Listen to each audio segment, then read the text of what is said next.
J'avais jamais vécu ça avant, la trappe. Donc, d'arriver à un piège, d'avoir un animal mort, de voir une martre, j'avais des sentiments contradictoires. C'est beau, hein, une martre.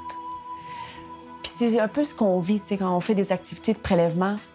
La bête, elle est belle. Mais on se ramène tout le temps aux raisons pour lesquelles on le fait. Je me suis ramenée rapidement aux raisons pour lesquelles Émilie, elle trappait cet animal-là. Ça fait partie de son identité. Mais je la voyais, elle me regardait quand même du coin de l'œil. Elle savait un peu ce que je vivais. Ça a plusieurs teintes de couleurs. Oui. C'est vrai que c'est beau, là. Mais je le vois plus pour l'activité de prélèvement que je fais. Pour la viande, par exemple, que le castor va me donner. Pour la qualité de la fourrure que la martre va me donner. Le piégeage humanitaire, c'est la bonne conscience de dire « je veux pas laisser souffrir l'animal ». C'est pas l'objectif du trappeur, là. Puis c'est aussi pour ça que de plus en plus, il y a des organismes qui viennent certifier les engins de piégeage justement pour éviter qu'il y ait de la souffrance au niveau des animaux, pour en faire un piégeage qui est plus éthique, c'est le bon terme.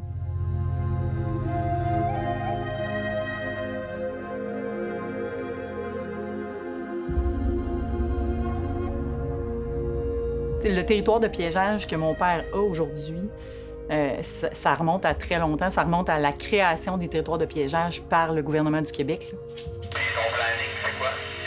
Je vais passer dans pas long chercher la chaudière. Puis peut-être récupérer les 4 roues après-midi pour aller au castor au Trépanier. J'ai la chance de venir d'une famille justement de chasseurs, pêcheurs, trappeurs.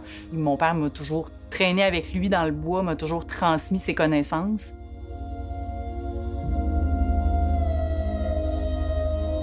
Dans l'histoire des Premières Nations, les animaux prennent une importance marquante.